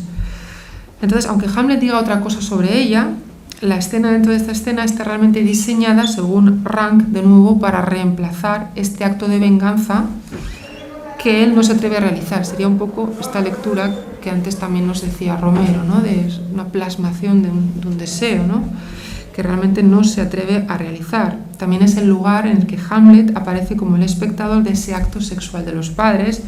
Y aquí, bueno, Otto Rank hace una interpretación de este acto de depositar el veneno en el oído como una especie de representación de ese acto sexual de los progenitores. Esto es así porque en ella Hamlet se está identificando con el actor que realiza el asesinato, que sería Luciano, no solo en el sentido de que éste comete el asesinato de Hamlet, que tanto posterga, sino también porque reemplaza al padre en el acto sexual. Bien, Lacan mantiene que esta lectura así muy edípica, ¿no? de Hamlet, en fin, no es que sea falsa, pero que hay que ir más allá, ¿no? Entonces, él lo que propone es pensarla, siguiendo esta más allá que también apuntaba yo al inicio de mi presentación, como una ordenación por parte de Hamlet, el Hamlet mismo, como la estructura de ficción que tiene la verdad. Del hecho de que la verdad de Hamlet solo puede aparecer en tanto que disfrazada, y esencialmente así. La mousetrap, viene a decir Lacan, le sirve a Hamlet no solo o no primariamente para corroborar las palabras del fantasma del padre y conseguir que Claudio se traicione, autoproclamando la verdad, sino también como una forma de orientación con respecto a sí mismo bajo la forma de una ficción. Entonces, ¿qué tipo de orientación es esta, ¿no? que encuentra Hamlet en el mousetrap? Lo llamativo de la respuesta de Lacan es que en ninguna de las páginas dedicadas o las pequeñas partes que dedica a esta escena lo diga directamente, con todos los posibles detalles que podría significar, ¿no? dedicarse, pues, no sé, un capítulo entero de un seminario a desbrozar, ¿no? las posibles lecturas que esta escena nos daría, ¿no? Es como si el mismo Lacan postergase siempre la tarea que se impone a sí mismo de volver a la escena. Muchas veces dice, quiero volver a esta escena, no lo hace todo esto en el seminario dedicado al deseo y su interpretación. Realmente nunca se detiene a interpretar la escena.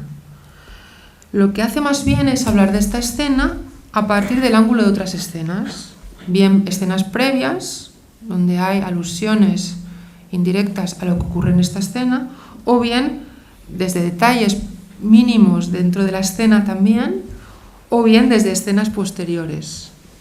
Es la forma que tiene Lacan de abordar esta escena, y creo que también es clave para entender una aproximación psicoanalítica lacaniana a una obra de arte. En el apartado primero de la sesión 15, Lacan dice algo fundamental sobre Hamlet, que es, yo creo, clave. Lo dice sobre Hamlet como toda la obra, pero creo que también es clave para entender esta escena. Pero también creo que, insisto, es importantísimo para ver de qué va la lectura lacaniana que hace de Hamlet. Dice Lacan: la obra vale por su organización, por los planos superpuestos que ésta instaura, en cuyo interior puede hallar cabida la dimensión propia de la subjetividad humana, para dar su profundidad tanto a la pieza como a una sala o a un escenario. Hacen falta algunos planos superpuestos, bastidores, toda una tramoya. Y en el interior de la profundidad así obtenida puede plantearse de la manera más simple el problema de la articulación del deseo. Bien, esta es la clave que yo veo para la lectura lacaniana de Hamlet y también de la mousetrap, de la escena dentro de la escena. Es decir, sugerir que esta escena, que Hamlet mismo tiene múltiples planos, múltiples dimensiones, ir a ver en qué consiste esta organización, esta profundidad, y ver todo esto en relación a la articulación del deseo de Hamlet. Como veis, de momento no ha habido ninguna interpretación. El abordaje de la escena dentro de la escena, como decía antes, se hace desde otra escena. Podría decirlo todo seguido, así se me trabaría la lengua. La escena dentro de la escena desde otra escena. Y así también se aborda en este seminario, por ejemplo, esta escena desde una escena posterior, que es la que Lacan dedica al deseo de la madre de Hamlet. Aquí Lacan dice que hay un momento importante en la obra en la cual algo se produce en Hamlet que le permite superar sus inhibiciones y recuperar su deseo. Como decía antes, Hamlet nunca se atreve a realizar la venganza. Es un tipo bien listo, bien inteligente, lo habéis visto, es brillante, pero nunca llega a realizar aquello que dice que quiere realizar todo el tiempo, ¿no? Entonces, esto ocurre en un momento que es el apogeo de la pieza, es el momento en el que Hamlet se precipita sobre Laertes y le dice: "This is I, Hamlet the Dane". Este soy yo, Hamlet el danés. Es el único momento en el que finalmente él se reconoce en su propio deseo, algo que no ha querido hacer durante toda la obra. En este grito, Lacan localiza el corazón mismo de la economía de la subjetividad del Hamlet, el instante en el que apunta a sí mismo en vez de señalar siempre a los otros con el dedo inculpador. Es un poco también como se hace en la clínica, en cierto modo. Uno siempre está culpando a los otros y llega un momento en el que el único que quedaba ahí por hablar es uno mismo sobre sí mismo, ¿no? Lo fundamental es que Lacan sitúa esta escena posterior, que es una escena en el cementerio, como una escena desde la que abordar la escena en la que estaba representada esa mousetrap, ¿no? Y dice Lacan: ¿por qué es esta representación? ¿Por qué se da? ¿Qué quiere decir? ¿Por qué Shakespeare la concibió como indispensable? Se refiere a la escena dentro de la escena. Ella tiene más de un motivo, más de un pretexto, pero lo que intentaremos ver es su pretexto más profundo. No dice más, no interpreta nada. Lacan no responde directamente a estas preguntas y propone leer a Hamlet como el deseo del neurótico en cada momento de su incidencia. Es decir, nunca como un caso clínico, insiste en esto, sino más bien como lugar del deseo, un punto desde el que se apunta siempre al deseo. Entonces, de nuevo, apuntar al deseo, hablar de los planos, de las dimensiones, de la organización, de la profundidad. Habría también que añadir en términos de lugares, direcciones. Es una escena que, como decía Schlegel, como decía Dante, está infinitamente desdoblada. Lo que está fuera también en ella puede estar dentro. Se trata de Hamlet, lugar de deseo, a partir de una escena dentro de la escena vista desde otras escenas. Como decía antes, la escena aparece anticipada anteriormente, también aparece después, citada. Hay apariciones dobles de esta escena. Por ejemplo, es anticipada en el primer encuentro entre Hamlet y los comediantes. También aparece después cuando Ofelia, Lacan la compara con mucha gracia con Hamlet, que habla poco, ¿no? Mientras que Hamlet no para de hablar, no para, es un charlatán, es muy buen orador y hace, como habéis visto, también una función de coro, algo muy importante, ¿no? Que es mostrar, comentar. Él sí que está interpretando, es el que más interpreta, Hamlet, el que muestra las escenas, tiene a los comediantes, ya lo habéis visto, cómo tienen que actuar, cómo tienen que mostrarse, tienen que ayudar incluso al público a que ellos capten los sucesos, enseñarles cómo se supone que hay que reaccionar ante la representación. Él sí que interpreta mucho. Todo esto lo hace Hamlet a las mil maravillas. Sin embargo, las palabras de Ofelia dan cuenta de esa orientación, que es lo que el mismo Hamlet no quiere reconocer, la que tiene Hamlet con todo esto con respecto a sí mismo. Él no para de hablar, él no para de explicar, no para de interpretar lo que está en juego en la representación para que los demás espectadores se enteren bien de lo que está ante sus ojos y se sientan como corresponde sentir ante semejante abominación. Pero, ¿y qué ocurre con él? ¿Qué ocurre con Hamlet? Hay otro detalle de la escena en la que incide mucho Lacan, y es cuando Hamlet le replica a Ofelia.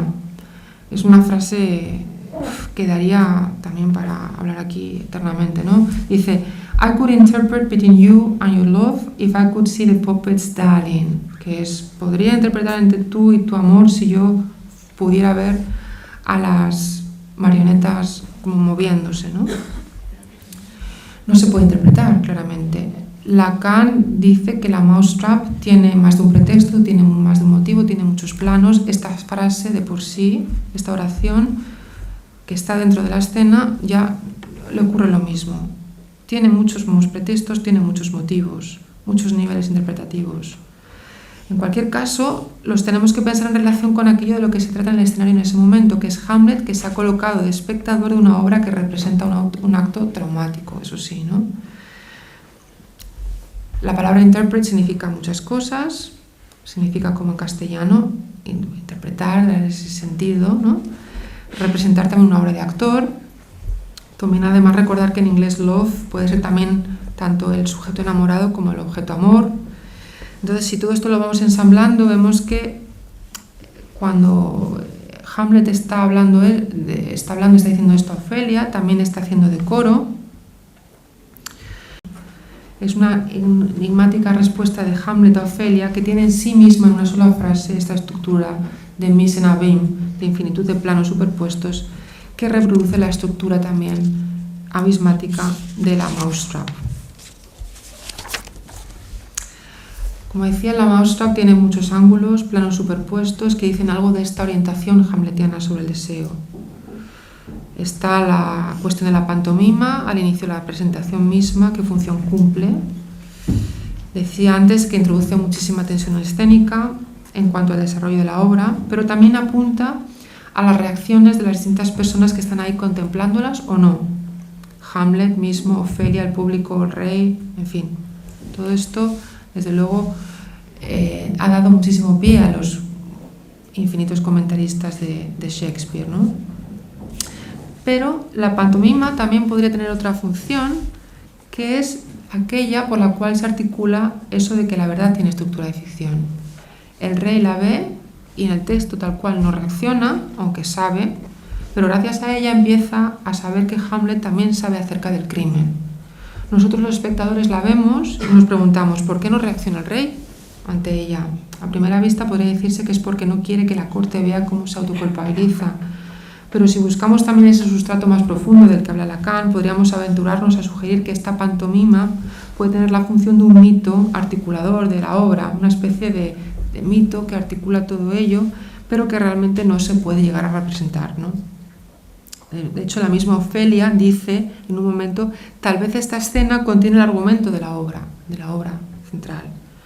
Es decir, es algo que está ahí, pero que realmente no permite que nadie pueda reaccionar ante ella, que conforma de forma oculta esta articulación de todo lo que ocurre y sí que aparece, que pone de manifiesto continuamente cada ángulo, cada dimensión de Hamlet. El propio Hamlet había dicho anteriormente, en el momento en el que decide representar esta escena, que el asesinato en sí mismo no habla, que es mudo, porque el asesinato, dice, no tiene lengua. Habrá de hablar gracias al más maravilloso órgano. Mandaré a estos comediantes ante mi tío representen unas cosas o una cosa que parezca algo así como el asesinato de mi padre, pero en sí mismo es mudo. Yo observaré su aspecto, lo palparé en lo vivo. Bueno, voy a cerrar esta presentación resumiendo un poco lo que he intentado hacer.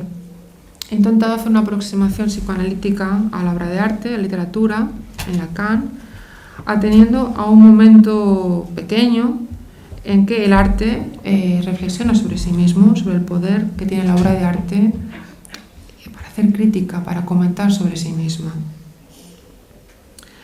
En segundo lugar, también he expuesto la forma en la que la filosofía, una filosofía de la reflexión, articula lo que está en juego en esta escena. Después he intentado mostrar algo de lo que sería una vertiente interpretativa dentro del psicoanálisis que da cuenta de lo que sería pues, una lectura edípica, ¿no?, de esta escena. Pero finalmente he intentado aproximarme a unas pinceladas, ¿no?, de lo que dice Lacan, más allá de la interpretación y del sentido, apuntando a esta idea de que la verdad tiene estructura de ficción, apuntando a esta idea del deseo de Hamlet, que siempre está ahí para ser postergado. Y también importante, puesto que he hablado de esta escena siempre dentro de otras escenas, o desde otras escenas que son posteriores o anteriores, mostrar algo de ese tiempo en psicoanálisis que nunca es, digamos, ese ciclo que va desde el inicio hasta el final, pero que es un tiempo que siempre es retroactivo, es decir, que uno solamente percibe ciertas cosas que han pasado desde escenas o momentos posteriores. Y esto lo he intentado hacer a partir no de una teoría cerrada de Lacan, porque no la hay, realmente no hay una teoría sobre esto en Lacan, sino simplemente a partir de unas pocas frases de Lacan, que no son interpretaciones. Creo que el psicoanálisis o la aproximación psicoanalítica a la obra de arte no puede ser de otra forma, no puede ser en ningún momento una teoría cerrada, sino simplemente a partir de pinceladas, adentrarse una vez más en cualquier escena como esta, ¿no? Que siempre nos dará para seguir hablando y hablando. Muchas gracias.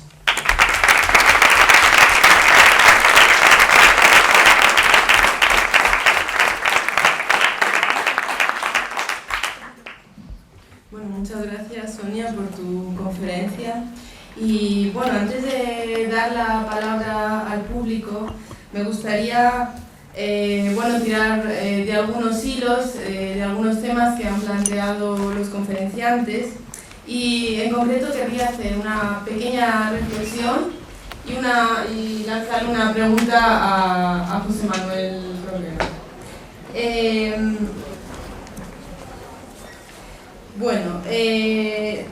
Tomando como punto de partida esta idea de que la verdad tiene una estructura de ficción, me gustaría enlazarlo con lo que ha visto también José Manuel sobre Benjamin, porque, y todo esto visto también desde un punto de vista literario, porque mi aportación va a ser más desde el ángulo de la literatura, porque me parece que Benjamin, en el proyecto de los pasajes, en su análisis de la cultura del siglo XIX, de la segunda mitad del XIX francés, se apoya en dos experimentos literarios que precisamente le darían un sustento de verdad a su análisis de este mundo cultural, ¿no?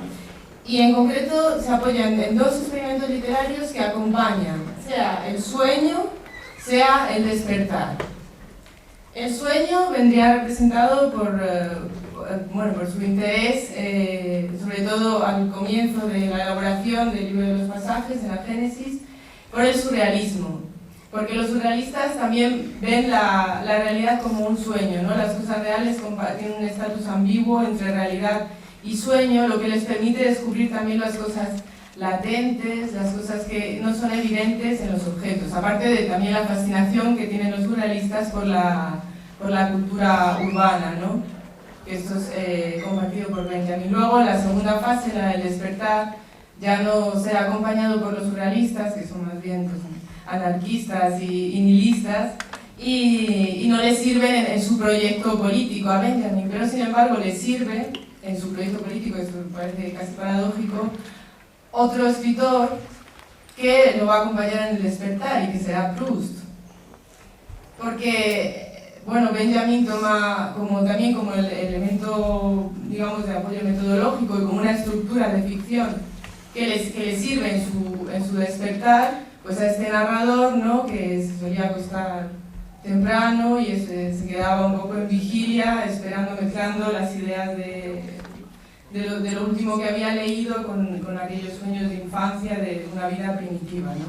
Como el capitalismo primitivo de la segunda mitad del siglo XIX, ¿no? Entonces esto me parecía un poco interesante señalarlo también para tener un puente entre las dos conferencias, ¿no?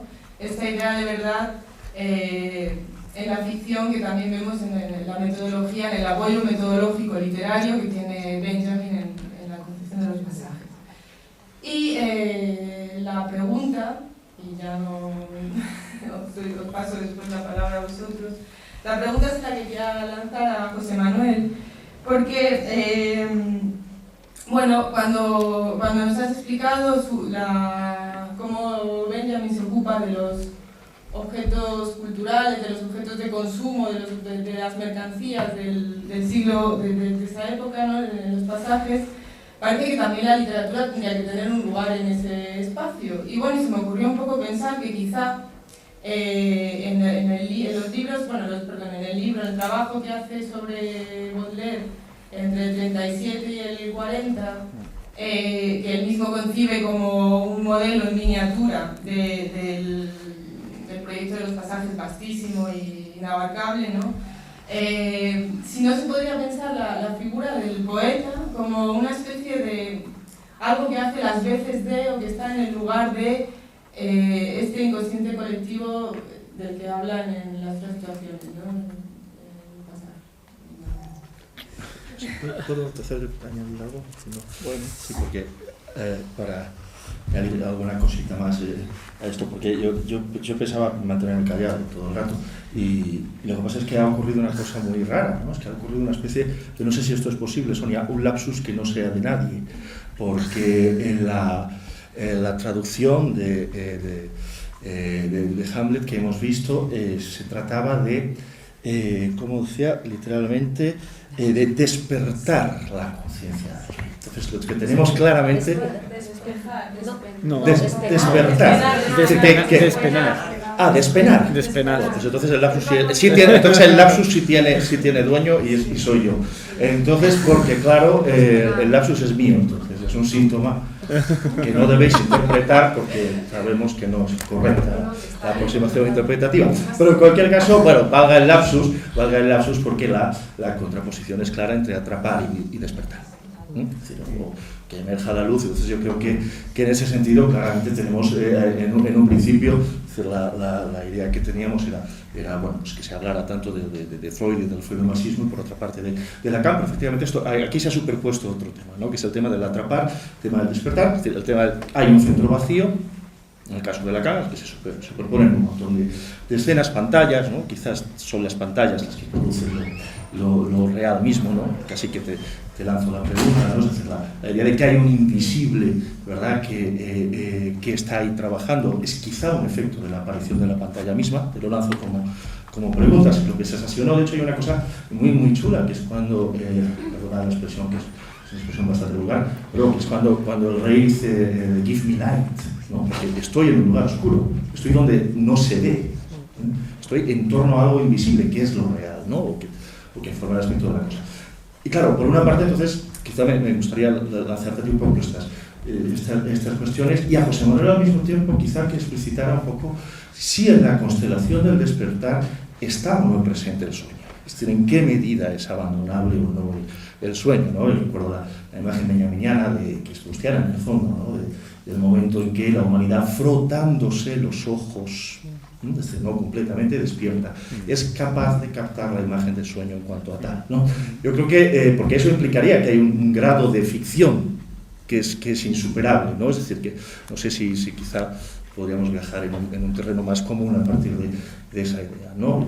Ya me callo. De acuerdo. ¿Quién empieza? Sí, de acuerdo. Bueno, gracias por las referencias en el caso de Benjamin, ¿no? El papel del surrealismo, ¿no? Y Proust, ¿no?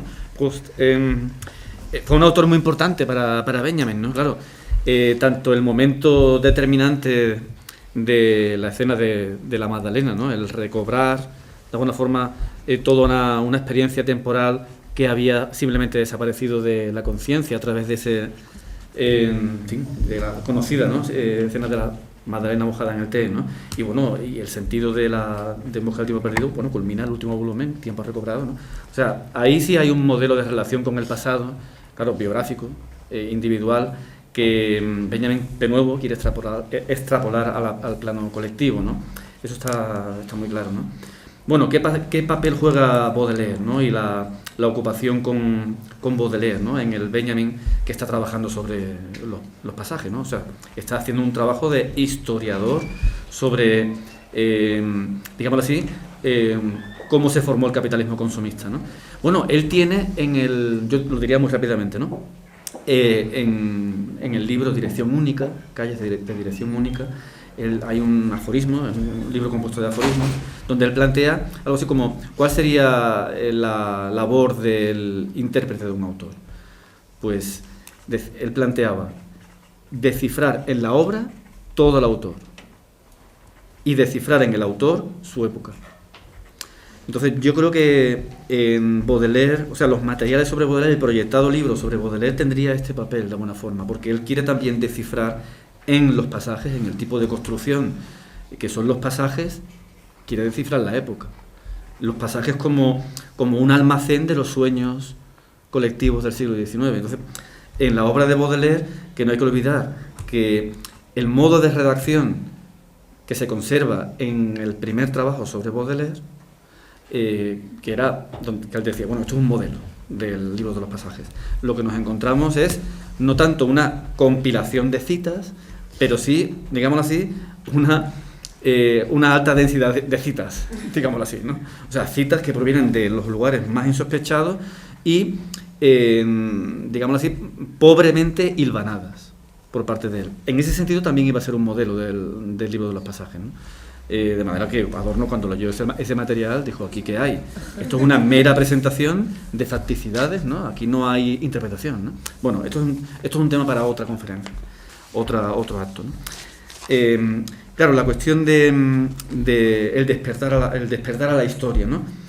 Claro, yo sí entendería que en esa nota donde Benjamin dice que sí, la humanidad la humanidad se podría hacer cargo de alguna forma del pasado en el momento de frotarse los ojos. Claro, es ese momento, ¿no? Ese momento el momento de despertar. Claro, y yo creo que el significado es fundamentalmente, yo lo entiendo en términos políticos, ¿no?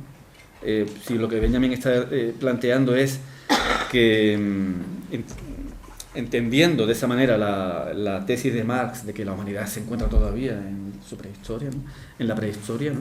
Claro, es lo que concibe, así lo entiendo yo, es que la humanidad se relaciona de manera inconsciente con sus condiciones de vida y con su propia praxis. El momento en que se produce, digámoslo así, la transformación política, donde el sujeto colectivo toma el poder, toma las riendas de la historia, ese es el momento clave donde un factor inervador de la acción, digámoslo así, radical y de la acción a la altura de la tarea política, un factor inervador es el pasado. ¿Cómo nos relacionamos con el pasado? Eso es una cuestión fundamental en el último Benjamin y en el Benjamin de las tesis sobre el concepto de historia. O sea, el cómo nos relacionamos con el pasado, el cómo nos relacionamos con el pasado de los oprimidos, del pretérito, digámoslo así, ¿no? Con el sufrimiento de los que fueron oprimidos, explotados y masacrados en su momento. El recuerdo de eso, la relación con eso, es fundamental como elemento inervador de la acción requerida por las tareas políticas del presente, de alguna forma. Por eso dice Benjamin en las tesis, ¿no?, que lo que motivaría, lo que impulsaría a una acción política radical no es la anticipación del vientre relleno de nuestros descendientes, sino, digamos así, la ira por el recuerdo de la explotación y el tormento de los oprimidos del pasado. Entonces, toda esta cuestión de la interpretación de los sueños del pasado tiene un sentido desde mi punto de vista claramente político. Y ya digo, el tránsito al despertar, el momento del despertar, el momento clave, es un momento político. Yo lo diría así.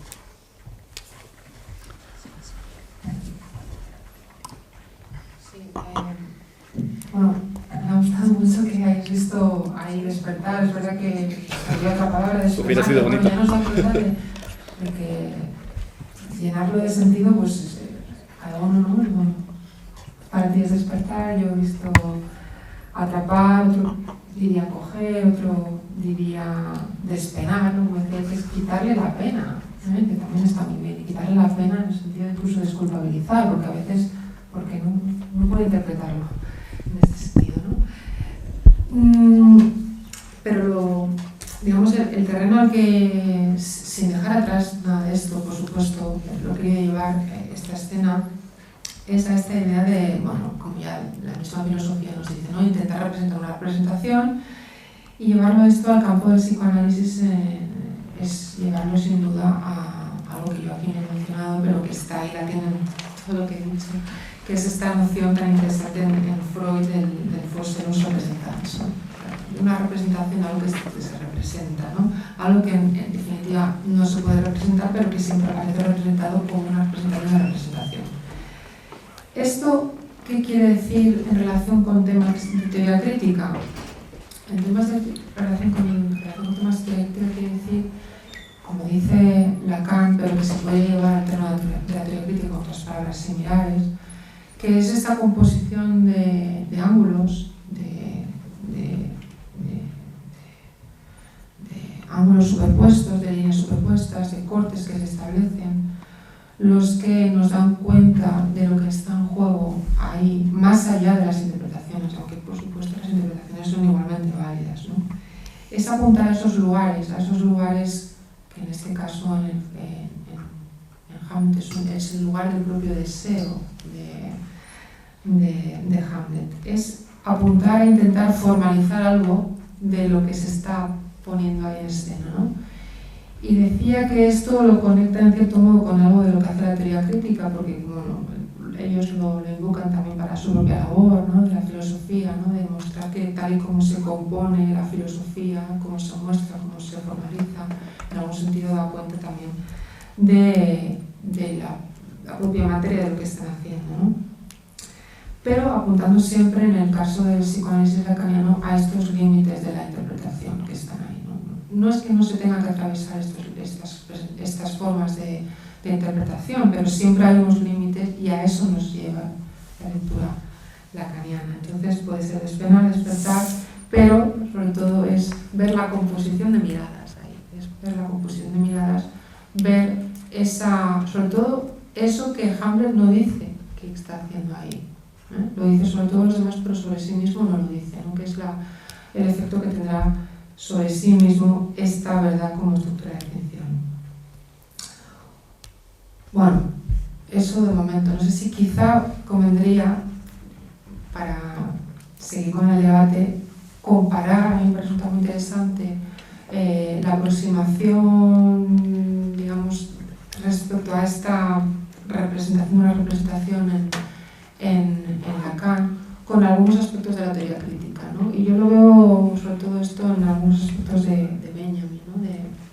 Nos has contado mucho en relación con los sueños, pero también otros muchos en relación a sus etapas previas, ¿no? de la crítica, cuando todavía no era realmente la crítica, sino abordaba una obra de arte viendo todos, digamos, las interacciones entre los personajes de esa obra de arte, atendiendo a lo que ellos no dicen de sí mismo que están haciendo, incluso atendiendo a lo que el propio autor de una obra no dice que está haciendo, pero que luego realmente está haciendo. Estoy pensando, por ejemplo, en Benjamin, en su lectura magistral de las afinities selectivas de Goethe, ¿no? Que me parece quizás su mejor aproximación a una obra de una teoría crítica, ¿no? Literaria. Bueno, creo que vamos a tener que seguir el debate en el comedor porque bueno, ya no es momento de seguir. Quisiera agradecer por última vez las conferencias, tanto a José Manuel como a Sonia, y también a Gabriel Cabello y a Ana la organización.